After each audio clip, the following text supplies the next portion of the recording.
going on a journey down Stockton Beach, otherwise known as the Worimi Conservation Lands, and I was saying that I know that a lot of you often go beach diving, but I don't often go. Well, I do now, I go every month, but before that I didn't go very often, so to go on that survey is the most wonderful experience, and I'm really grateful to be able to do so.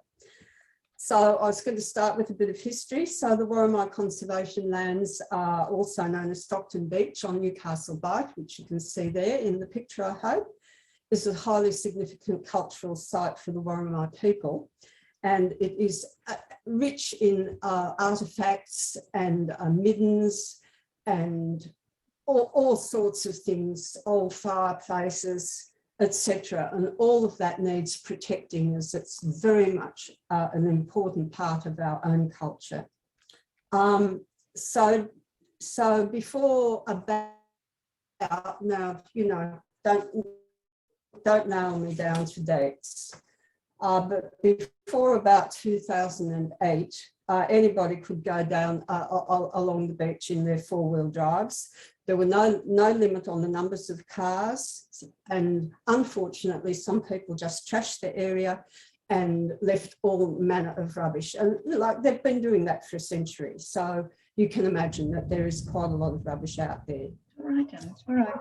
The area is now co-managed by National Parks and the Worimi Land Council, and it comprises a national park, a state conservation area, and a regional park, all of which have different rules and regulations.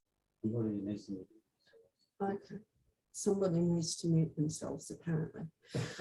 So as you can see on the map, though, those areas are marked in different colours. You can see green's the national park, regional park, state, and then there's Worimi land as well. So so the beachfront that we actually drive is about 32 kilometres long, and we go in at the Lavis Lane, which is near the airport, which is, no, it's all right, doesn't matter, I won't. But anyway, we go in at about Lavis Lane and we drive south behind the fore dune for the first part, because we are allowed to. And then we come back and then we drive south along the beachfront, and then we drive north along the beachfront. All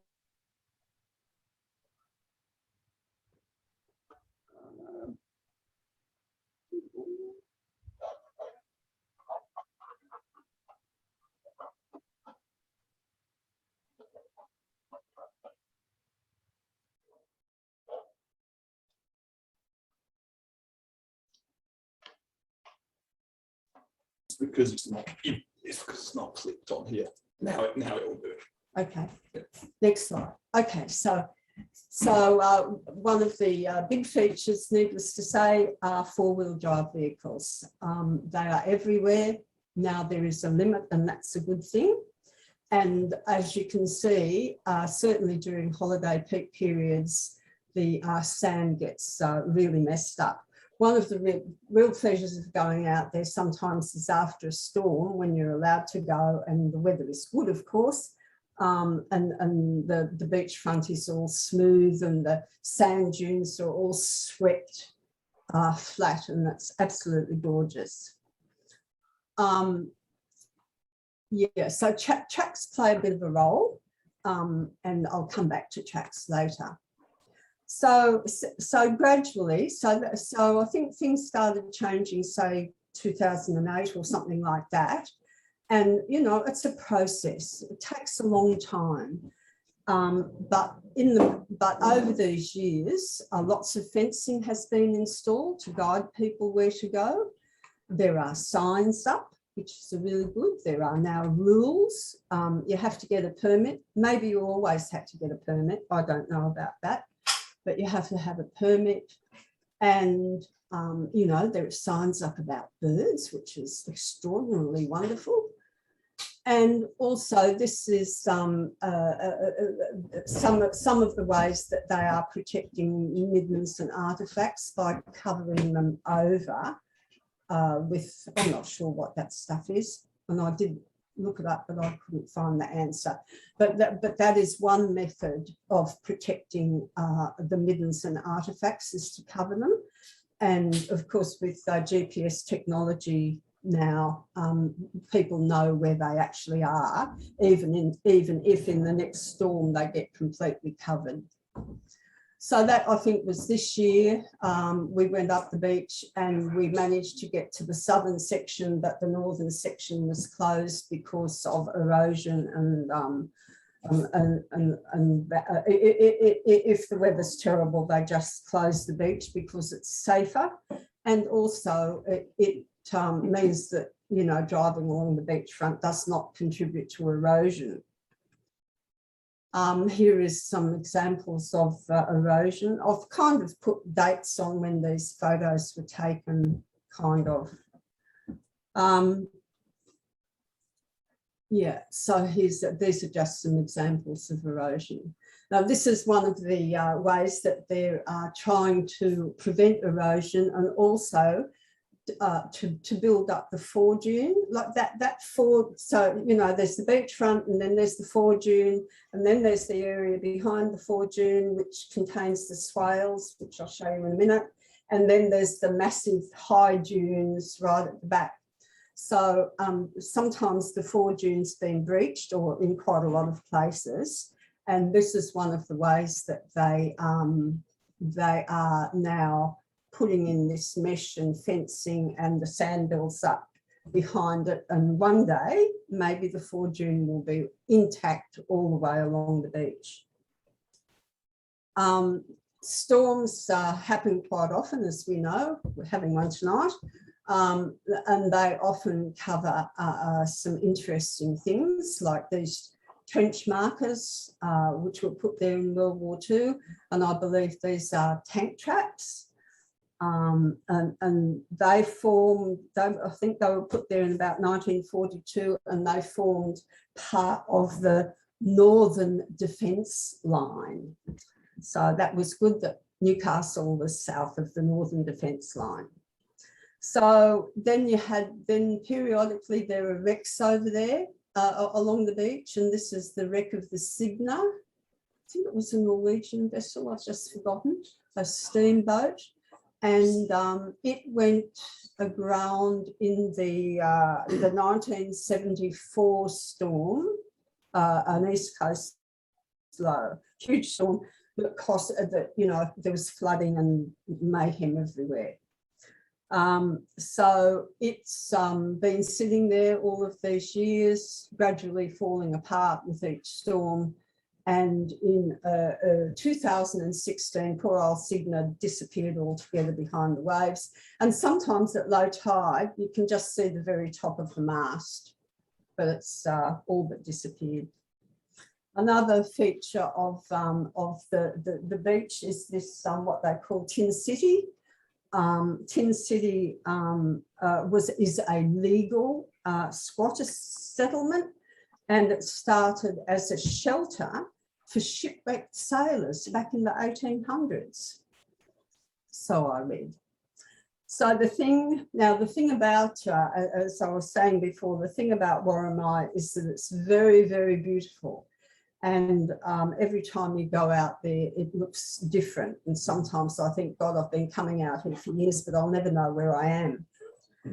So, so after rain, such as the in the 2010 when the drought broke, and now these swales behind the foredune are full of water. And that water hangs around for quite a long time, but on the other hand, it doesn't take long for it to dry up. We went there a couple of months ago, and there was a pair of sea eagles sitting up on the post, looking absolutely fabulous. What have I said here? I've got some notes here because I don't remember much these days. All manner of activities take place on Worimi conservation lands, and probably the most popular activity is fishing, which is great. Here's some more people enjoying their fishing, hoping that they are catching something. Then there's horse riding, and there's camel riding. They're not allowed to come all the way down the beach. There's probably a limit on where they're actually allowed to go. I'm not sure what these guys are doing, but they're riding some kind of bike and they go herring up the sand dunes and along the top. And I think these people are, not sure what that is, but it's probably got a name. So how did we actually get involved?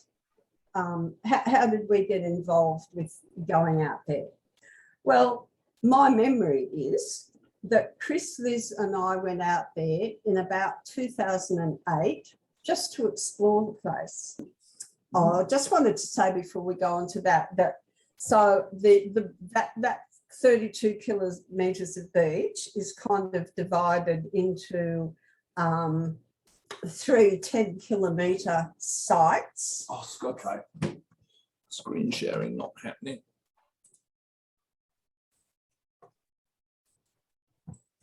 There we go. Sorry. So so the beachfront is divided into 3 10-kilometre stretches for the purposes of observing and recording the birds, and that's what's entered into the bird data program database. So that's what we do basically. We just, yeah, okay. So all manner of animals often turn up on that beach. This is a poor dead Port Jackson shark. Unfortunate creature. This seal pup was alive. That took us the whole day because we had to wait for people to come and look after it. So I don't know what happened to the survey that day. It was taken into care. Then there was the famous day of the sea snakes. This was after a bit of a storm. And the sea snakes were absolutely littered along the beach. And our ranger, Jamie, collected quite a few of them. And we transported them up to the northern end of the beach and put them in one of the rock pools up there. We once saw this great crested grebe in the ocean. No idea what it was doing there. and sometimes when we look out at sea, we see lots of dolphins, lots of whales on saison, then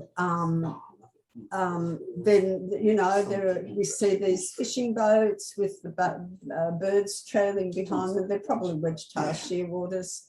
And on this remarkable day, the wedge-tail shearwaters, they were feeding right at the shore break. It was absolutely astonishing. Less astonishing was this unfortunate sight of dead short-tailed shearwaters after a bit of a storm. They possibly died of starvation. It happens from time to time. So what are the birds we see out there? Well, we see white-bellied sea eagles. They're absolutely magnificent. And we see quite a few white-fronted chats. It's still a bit of a hot spot out there for white-fronted chats. We're pretty lucky because they're not so common in the rest of the state. Except in the Hunter in general, we have a lot of white-fronted chats, so we're lucky. Loads and loads of pipits and superb fairy wrens. And then there are what I call the almost rarities. So we have these beautiful sandling, but I must say they haven't actually appeared now for a couple of years. I don't think we've had them. Now, this is a grey plover. And then we have, here we have, Mick took this photo. This is a banded lapwing, obviously doesn't want to be there. It's looking extremely tentative. And yeah, wonders what on earth it's doing on a beach on the East Coast. There you are, there's a better picture. You see it. Yeah, that's pretty good, isn't it? Then in that picture, there's a great knot. Can you still see the great knot? I can't point it out because I don't actually know how to. It's up to you to find it. And in the background, there's a possibly a red-capped plover. And we're getting these are redneck stints pretending to be sandlings. So I must say there might even be a sandling among them there. I'm not going there because anyway. this was an unfortunate, extremely rare, but now we're coming to the mega rarities now, and this is a this is a light mantled sooty, taken into care, but it unfortunately died. And then there was the day that we nearly did not go. We had no vehicle, no anything, and I happened to be talking to Peggy Svoboda. I said, you know, we can't do the beach survey, isn't that terrible? Oh, she said, oh, my husband will take you. So Wedge was roped into driving us up the beach. That's Neil in the back. Wedge was driving us. It was absolutely fabulous. And guess what we saw? We saw this young hooded plover. Now it stayed around for at least a month, I think. You'll have to correct me if I'm wrong. Possibly a little bit longer, but I do know that lots of people went up the beach and they actually saw it. So it's really a southern Australian bird, you know, like Tasmania, Victoria, South Australia, etc. And being a young bird, it must have taken a long turn and flew north instead of flying south. Then we get to the mega rarity, which is the ring plover, and the boys here are kind of having. So anyway, so it did not stay around. I think Neil and I may have been the only ones, as well as our rangers, to have actually seen it at the time. This bird is a mega rarity from the Northern Hemisphere. Then we had, this is one end. This is the South Island pied oyster catcher. I'd taken that photo in November, but I didn't actually download the photos until the school holidays, like January or late December or sometime or the other. And I suddenly realised I had a banded bird. So I got around to sending it into the people, and they rang me up almost instantaneously and said, you've got a South Island pied oyster catcher and it's really rare and they'd been looking for it, etc., etc.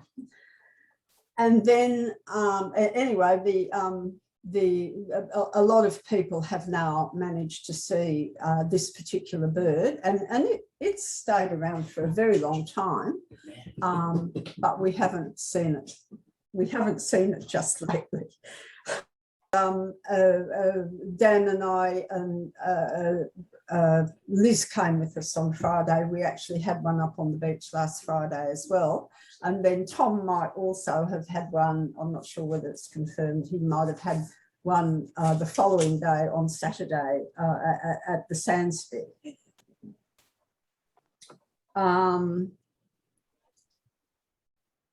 Here's a flight shot of it.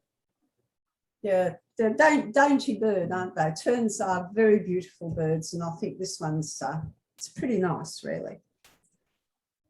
But the birds that I really look forward to seeing when I go up the beach are the kind of the regulars, the silver gulls, the crested terns, the Australian gull-billed terns, red-capped plovers, little terns, double-banded plovers and Pacific golden plovers and the pied oyster catchers, because Worimi is their home.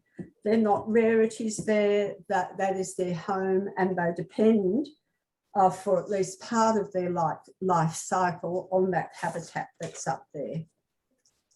So this is a silver gull, and this is an immature or a juvenile. I actually particularly looked up the plumage, and it's actually a juvenile, but I'm happy to be corrected. These are beautiful crested terns. Sometimes you see them in large numbers, and sometimes you only see one or two. Gorgeous male red-capped plover. They are breeding up there at the moment, and I think we are managing to see a few more breeding pairs or suspected breeding pairs than before. We can't actually, unless they breed behind the foraging, so we can't actually, unless we go walking, of course, find their nests, because it takes forever and a day. And these are Australian gull-bill terns. They are absolutely a smashing looking bird. And sometimes they hang around behind the swales as well, but yeah, they're mostly on the beachfront. Um, this is a little tern. Absolutely delightful bird. They arrive around in about October, but they don't come to Worimi every year. And if they do come to Worimi, they don't necessarily breed. And if they do breed, well, it's not necessary that their breeding is actually successful. Sometimes they come, they attempt to breed, but it all gets abandoned, and yeah, so very difficult. This is, you can see the nest right at the front or the bottom part of the slide. And this is, you know, this is what they love, bare, shelly sand. And you wouldn't believe, but this area is actually also the recreation vehicle area. So yeah. There's another nest. They often put their nest next to something. In this case, a nice plastic bottle. And oh, I've got a little tern here. Isn't that interesting? Yeah. I hope you can all find the eggs. I wanted to learn how to do that fancy thing where you can put a ring on your slide, but I didn't achieve it. Anyway, you'll see the eggs. They're kind of on the left-hand third of the picture. I'll remember this. Well, I'm going to show you this slide again later for a special reason. Here are the eggs. There you are, little terns. And here's a chick. Can you all see the chick? The adult's behind the log, and to the right of the adult is the chick, underneath some piece of debris in a nice plastic bag.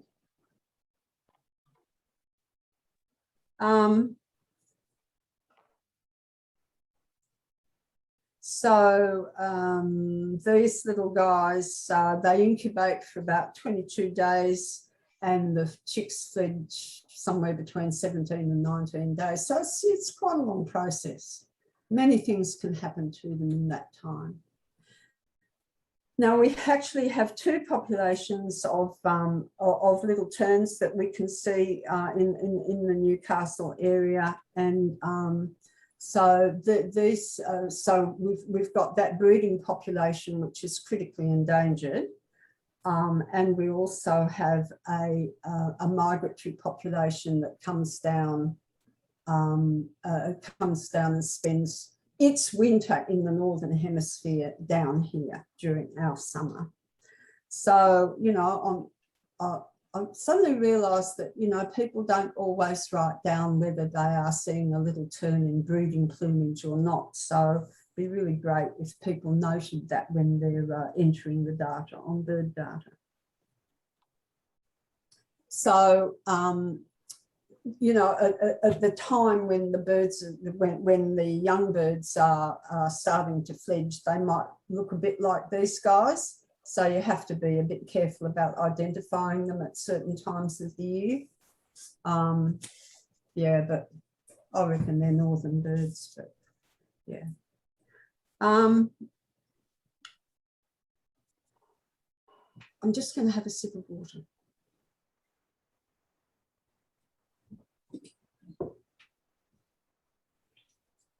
So the next one we have Pacific golden plovers. This particular photo was taken on Stockton Channel. It's not up on the sand, but it's in non-breeding plumage. And this is how we saw them. Oh, we saw them 2 months in a row, Dan and I, in October and November. And you just drive along and suddenly there they are. And they lob in onto the beach from the Northern Hemisphere on their way to somewhere else, possibly, hopefully to the estuary. And Chris and Liz wrote a paper about golden plovers, and that paper's in Whistler if you want to know more about that. There's some evidence that the birds fly from the estuary back and hide behind the sand dunes during bad weather. Anyway, we're really careful not to disturb them, so I don't have any close-up pictures of them because, you know, it's likely that those birds have just arrived from the Northern Hemisphere and they're probably tired out. So that picture's taken looking towards Kooragang Island. You can see the, is that ICI? Anyway, you can see that that's Kooragang Island in the distance. So this is the most beautiful double-banded plover. They start arriving from New Zealand as early as February, and they stay until around about August. That's not the picture I want. Okay. Oh. Okay, that's all right. So this is a little guy that's, okay, so they mostly when they're here, they're in this non-breeding plumage. You can usually tell them by that double tab at the shoulder, amongst other things. And then in July, they've started to gain their colours, and by August, they're in full breeding plumage. And become September, they're none there because they've all flown back to New Zealand to breed on the gravelly riverbeds of the South Island. So there are 17 or 18 in this picture. I'll let you sort that out. Can you see all of those double-banded plovers there amongst all of the debris? And also another. This is mixed photo. Yeah, great photo. And there are 37 of them in this picture. Isn't that beautiful? Okay. But the star of the beach has got to be the Australian pied oyster catcher. So it's, how am I doing for time? Yeah. Okay. So it's present on the beach all the year round. And its numbers fluctuate quite a lot. So I'm hoping, yep, got it. So this is an iconic picture that Chris and Dan Herbert took when we were out there in 2008 of this pied oyster catcher with its nest actually between the wheel tracks. It kind of says it all, really, doesn't it? I mean, about what a dangerous life they actually live.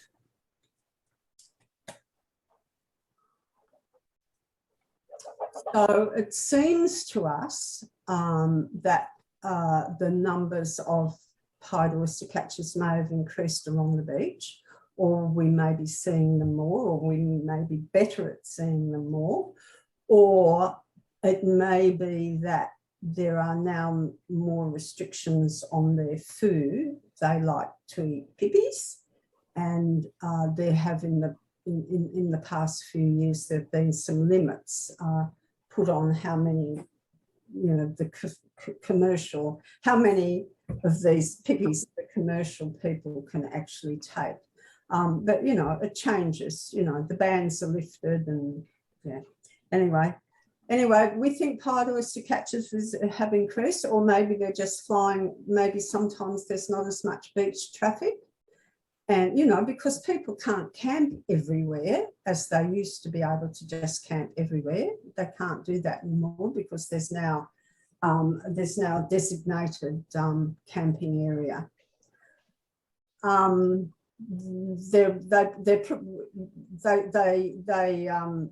They do move between the beachfront and the Port Stephens area. We're pretty sure of that, and I'm sure Alan and Neil have more to say about that. One of the things that we have found up there is many, many birds that are flagged. This is P1. P1 was flagged up at Bunjalang National Park to the north by Greg Clancy's project up there. Now I'm going to get this wrong. It's the New South Wales birds have their band on the left leg, and the Victoria, and then okay, so this is a northern bird, and I know that because Greg sent me the information anyway. I just asked him. But the Victorians also banned pied oyster catchers, and they put their bands on the right leg. So yeah, so there you go. have to check out. So I was sent a pied oyster catcher the other day, a picture of it, and it was indeed a Victorian bird. But not from the beach. It was seen up at Oyster Cove, with a flag on it, APC, with a green flag. Very interesting. Anyway, I've sent it off to the people that you send flagged birds off to. So this bird, P1, was flagged as a chick in 2010. And this is all a bit sad now, the next bit. Pied oyster catchers are agonisingly susceptible to injury from fishing line and other assorted rubbish. On one survey, we found 5 injured birds in one morning. It was absolutely heartbreaking. This bird was one of them. And I think what it has on is the remnants of those wretched balloons that people let go at various functions. They let all these balloons go to pollute the neighbourhood, and it had, you can't actually see it in that slide, but its legs are bound together, you know, by the string actually goes across both legs, and there's some kind of a plastic tag as well. Well, we did see that the bird could still feed. It's a youngish bird because it's got a bit of a smudgy tip to the end of the bill, and the legs are a bit dull. But that bird certainly survived for a couple of months. And here's just a pleasant scene, but note the bird closest to the front. It's got its little left foot missing. This is good old Footless. She, I'm pretty sure it's a female. She's still there. She's been around now for several years. And one year she actually had a mate. And I don't know whether she produced chicks or not, but she certainly had paired up one year. And we saw her also the other day. And I don't think I've got it. Yeah, I have. So in October, Dan and I looked at this bird and we thought, oh, look, there's Footless. Oh, she looks a bit, you know, she looks a bit sad and sorry for herself, and she was sitting down and everything and looked pretty miserable. Neil was there too.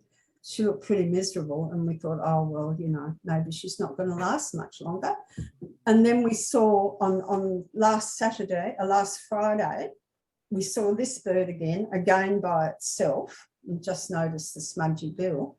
And later on, we found Footless, who was up with the rest of the flock. So I reckon there are 2 birds out there. This pair has 2 feet between them. They're each missing, one's missing a left foot and the other one's missing a right foot. That's probably the famous, a famous pair that have bred quite successfully over a number of years. All right, and I'll just talk about this while you're looking at this. So then there's Lucky. So we had seen this bird over a couple of months, and the assistants had also been watching it, because the assistants drive up and down the beach every day, you see. Anyway, unfortunately, Lucky could fly, but he got sicker and sicker and sicker and sicker until one day he couldn't fly anymore. So one of the assistants leapt upon him and captured him. And I won't read that out, you can read it for yourselves, but he was then taken down to Taronga, where he was rehabilitated. So that was great. And then he came back up here and was released. Now you can tell Lucky because it's the left-hand bird with the silver band down on the lower leg. And he got himself a mate in 2014. That was in 2014. Don't know whether there were chicks because, well, we just don't know whether there were chicks. But here he is in 2018, obviously with a young bird. So that was a really, really happy story. And there he is last year nicking off up into the sandhills as they do, a sure sign that they're going to do some breeding up behind the dunes. So there he is there again on the left-hand side of the picture. I'm getting a bit of flack here. So nearly at the end of this. So the pied oyster catchers on Worimi breed mostly behind the dunes, as it's far too busy on the beachfront. They hide their nests pretty well, but again, there can be some kind of a marker. So we saw the pied oyster catcher moving away from this nest. There you go. There you go. There it is. So there it is. Oh, look, I managed to put a circle on it. See that orange circle? I've put a circle around the eggs. There you go. There they are there. So it thought it was a good place to nest amongst the glass. It's a close-up of the eggs. So I was just going to compare it with that's the little tern picture that I showed you earlier that also chose to put its nest, put its eggs among a whole lot of glass. Now, so what are pied oyster catchers? They usually have between, oh, that's not pied oyster, they have between 2 and 4 eggs, 25 to 28 days incubation, and it's about 5 weeks before the birds fledge. So it's quite a lot of input in caring, in raising a family for pied oyster catchers. So the last thing I wanted to show you was how addicted birds are to sitting in wheel tracks. Mostly they just move off if you're driving along nice and slowly. You know, there's double-banded plovers in the wheel tracks. Here's a little female red-capped plover sitting in the wheel tracks. And here, this was taken, Dan took this one on the way up the beach last Friday. This is a whole lot of redneck sitting in the wheel tracks. So I think the speed limit out there's 40. But I can tell you, sometimes they don't, you know, you can be driving along and maybe looking at the dolphins or the beach or looking for the red-capped plovers down on the shore or looking up in the dunes at the white-bellied sea eagle or something. And suddenly these birds will fly off in front of you when you're nearly upon them. And we drive very, very slowly. So I do think, unfortunately, some birds probably get run over. So I guess that's basically the end of the journey that I've taken you on down the beach. I didn't put in any graphs, but I will give you a few numbers. And this is just the maximum count we've had of the species over the years on one survey. So our maximum number of gull-billed terns was 204. Pied oyster catcher, and that was in 2014 in November. Pied oyster catchers in April and March, in April 2015 and March 2018 was 110. Crested terns, we had 326 in 2015. Double-banded plovers, 173 in June 2014. Little terns, 95 in November 2014. Golden plovers, 155 in 2020. And red-cap plovers, 128 in 215. So there we are. So thank you very much. Thank you.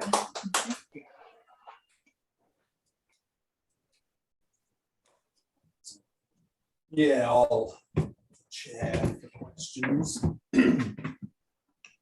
So yes, thank you, Anne, and apologies everyone for the technical glitches. We just had a bit of Wi-Fi dropping in and out. probably exacerbated by the stormy weather. So thanks everyone for messaging to say that we were muted and we weren't sharing screen and stuff. Most helpful. We got there eventually in terms of managing that, and then thankfully, I think second half of the talk we didn't have any issues, which was great. So does anyone have any questions for Anne? Lots of people saying good talk on the chat, and I'll try and bring everyone up. How do I get full screen? Let's see. That's better. Any questions? Not spotting any. Oh, I've got one. Oh, as always, Mick's got one. Well, there might be a question for Alan as much as Anne. Do we know what used to happen at Stockton Beach 50 years ago? Like, is there historical data from the birds of Stockton/Worimi? Anne or Alan? No, I don't know. Don't know. No, absolutely not. There's not even data for Newcastle where people lived back then. It's really hard to get anything for Newcastle, let alone up there. I'm just speculating that perhaps at one stage it may have been an important little term breeding site. Or Oh, I'm sure it was, but little term breeding sites come and go. You know, they're pretty fickle. Yeah. They're pretty useless, really. They're their own worst enemy. But They are. so they always breed where it's not, you know, like if you can pick the worst spot, that's where they will pick. That's right. Maybe that's why they're having so much trouble. Exactly right, Dan. Exactly right. Yeah. Yeah. Yeah, and one thing I find interesting is that how much the numbers of red-cap plovers vary.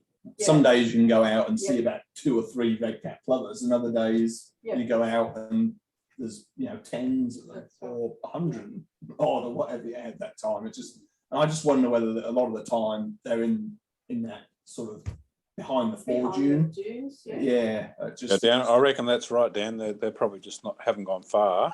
And also it's the nature of a monthly survey, isn't it? You know, you're not going to capture anything, but the numbers are indeed most inconsistent. That's true. yeah. But yeah, I suspect they're just dropping in and out between the swales and the beach. Yeah. So Liz Huxtable's asked, are NPWS using the data that we collect? I don't know. We don't know. Well, Well, they've published a paper in the Whistler. Okay. and I mean, they can have it any time. And we have been in the practice of sending it to them sometimes. Yeah. But I'm afraid I haven't been consistent about that because they put it in the bird Want to data. come up here again? Spit it out, you know. Okay. Yeah. So on occasion, and send them the data, but you know, nowadays it's all there in bird data, so they can actually just access it as and when they need. But yeah, it's certainly going into bird data and is there for people to need to use for conservation purposes as and when required. Yeah. Although Dan's you know, been really, I mean, not that he minds doing it Want because to come up here, Rube? as well. Yeah. You want to come over here with me? To do the bird surveys, we are quite keen to involve the visitor Oh, service. over here, this side. You know, so we want them to come back. Yeah. Because, but believe me, they own that beach and they own that bird, those birds. And when we first started going out with them, they were so keen to learn all of those birds, and you know, and then the next week you go, that's my pied oyster catcher, etc. You know, so yeah. They have really adopted those pied oyster catchers, and that's just wonderful because they've become protective of them, and that's probably helping enormously with the breeding success. That's right. Yeah. So yeah, it'd certainly be good that they get back involved once COVID's all dust settled, post-COVID. But yeah, like Anne says, I've been enjoying it anyway. So it's a beautiful place to go. I just completely stress-free. Yeah, It's a really relaxing environment to be in. So do recommend anyone that's ever pondered going out there and hasn't managed to, it's certainly worth making the effort. Beautiful place, and there's always something interesting to see, as well as all the regular birds that Anne mentioned that call it their home. There's almost always one blow-in of some description that you're not expecting to see to keep you on your toes. And you can walk it. You don't have to drive it. You can walk it. Of course, yeah, you can walk it if you're keen. And then I think there's an annual charity walk, I think, where you walk from Newcastle to Anna Bay. I know that one of the bar managers at the Northern Star, she did it a few times, but yeah, it's pretty tough on the feet. Well, you wouldn't want to do it. You wouldn't Yeah, 40 K's walking on sands. You wouldn't want to be doing a survey. No, but yes, of course. Oh, look, a lot of Okay, us. Corral, and he walks to Sydney. A lot of us for the SIPO parked at that beach club up, on the northern bit, and just walked, 10K there and 10K back. Just what we did. Certainly makes you feel like you've earned the tick. I think I've earned most of my ticks. I wasn't questioning that you had. But yes, if you put in the hard yakka, you certainly feel like you've deserved a reward. But yeah, you can obviously walk it, and that's probably is a bit more of an active end. If you were going to walk on, you're probably more chance of seeing a variety of things walking in from the Anna Bay end than the Newcastle end, I think. Yeah. So if anyone's keen to do that, it's also worth considering. Any more questions for Anne?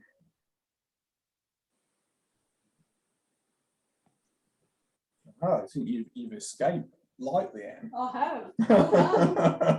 have. So Tom Kendall's got a question on the chat. Tom, on the chat. Okay, yeah.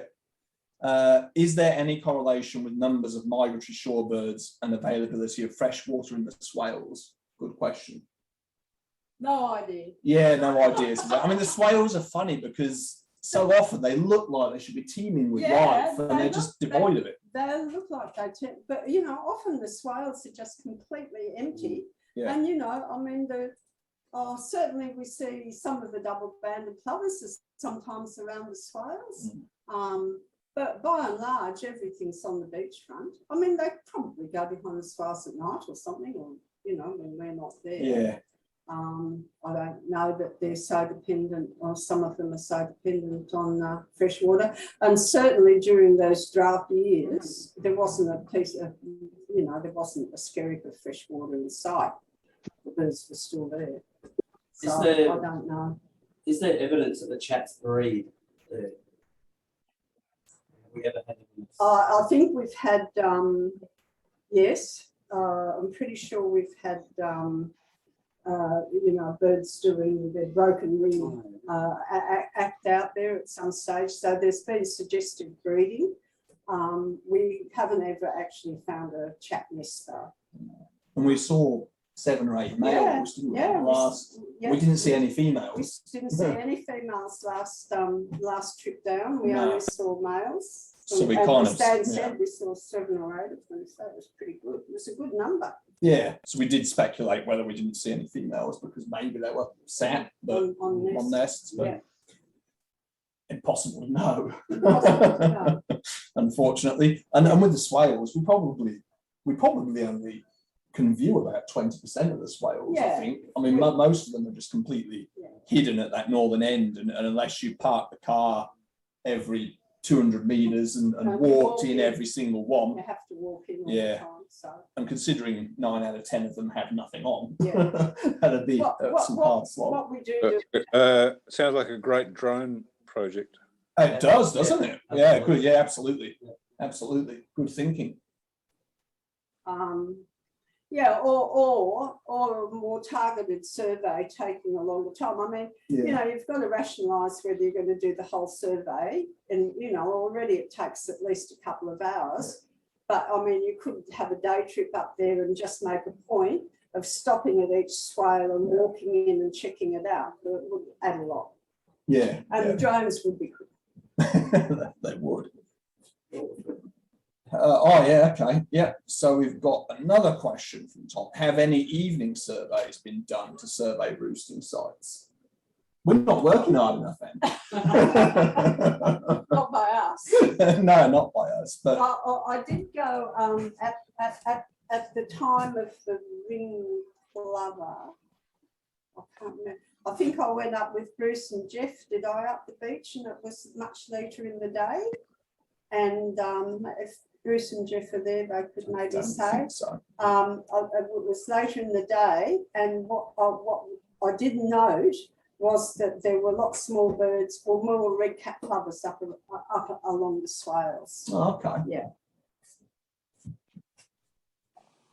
But no is the answer. Have a club camp at the campsite. Get everyone out spotlighting. Yeah, What a good idea.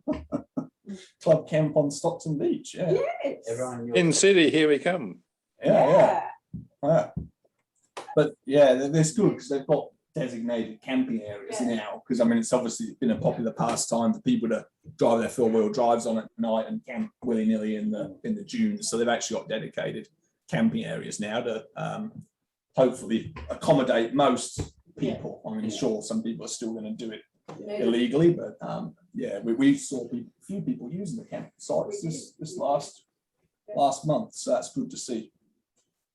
So they kind of have, part of the conservation has been to allow those popular pastimes, but they're kind of in designated areas now. Like Anne was saying, the southern end, you're allowed in the Hind Dune area for recreational vehicles, and they've stopped people going everywhere else. And it seems to be working. Yeah, which is It good. is, but that's true. I think that traffic on Worimi is more contained. My friends who live at Redhead are really annoyed because Redhead is just, you know, there are hundreds of four-wheel drives down at Redhead. Yeah,